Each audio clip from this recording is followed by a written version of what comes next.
Good evening, everybody. It is Thursday, June 25th, 2020, somewhere around 7:30 in the evening.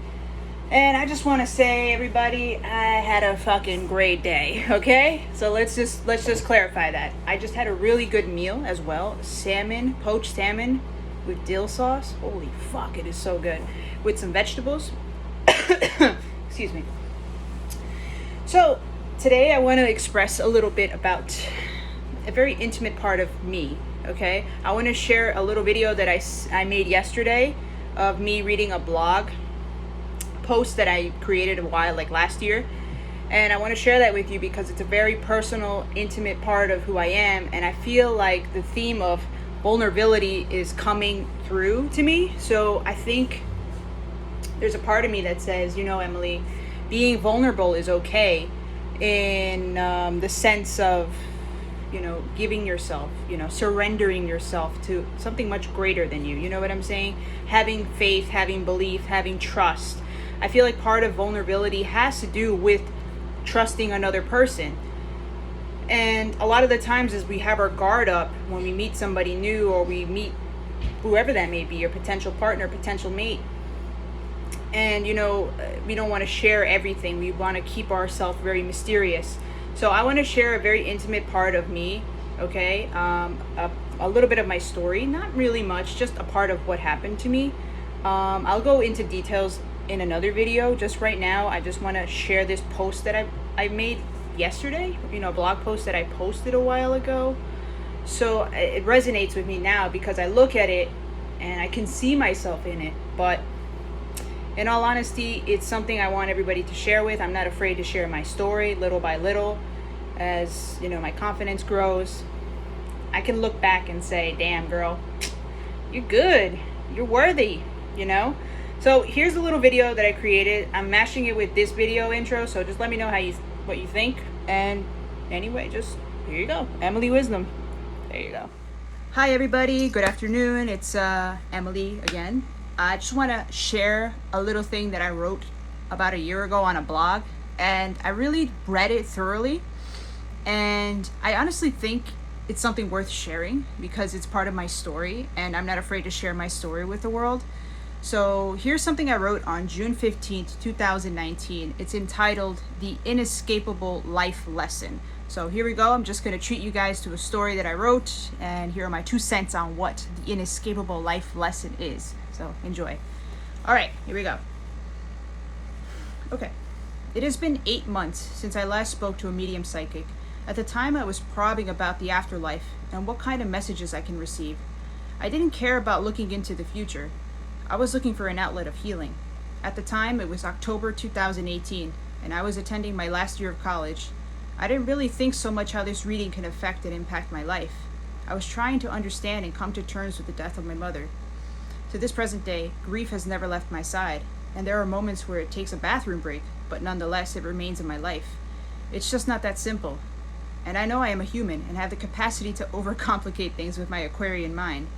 There is a certain mist about grief.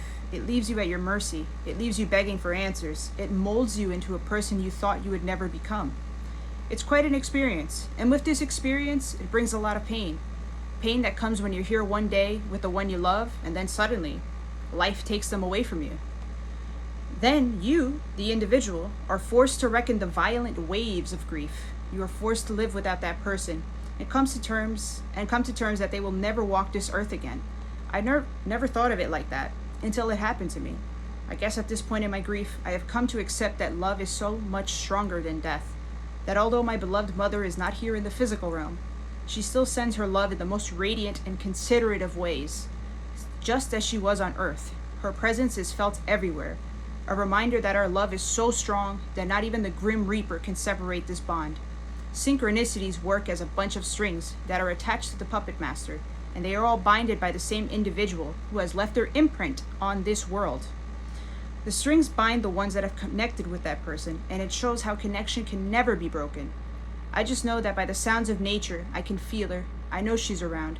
The feeling I get at night, the tears that roll down my face when I think of our memories. I look at grief as a lifelong lesson that I will forever have until the day I die. And at points I know it will get rough, but I know deep down I can get through it. One thing I know for sure is that nothing is trivial and that being a person of your word is important, given the context, of course. There will be more losses along the way, but I will always remember the first loss the most because it changed me forever. It's inevitable, and for some reason, I'll give grief a handshake for opening my eyes up, to not let a moment go wasted. Life is still beautiful despite its fucked up ways of destruction. It's really a game that you learn to embrace. I say, keep moving forward even when the devil's hot breath is near your ear. Just know that you can do it, and in the words of my mama, échale pija, hay que trabajar en esta vida, no hay espacio para pereza. With all my heart, I send all my love to the world. Ciao. Wow. I can't believe I wrote that. Honestly, that was pretty insightful. And this is 2019. 1 year later has passed. It is 2020. And I'll be honest with you, grief has definitely changed in the second year.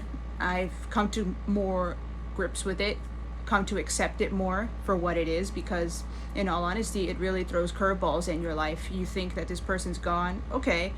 Well, then something triggers you, a nostalgic trip, a memory, an object that will remind you of that person, and you just like, the loss is there. There's this space here between there. That's the middle, the empty gray area of your heart.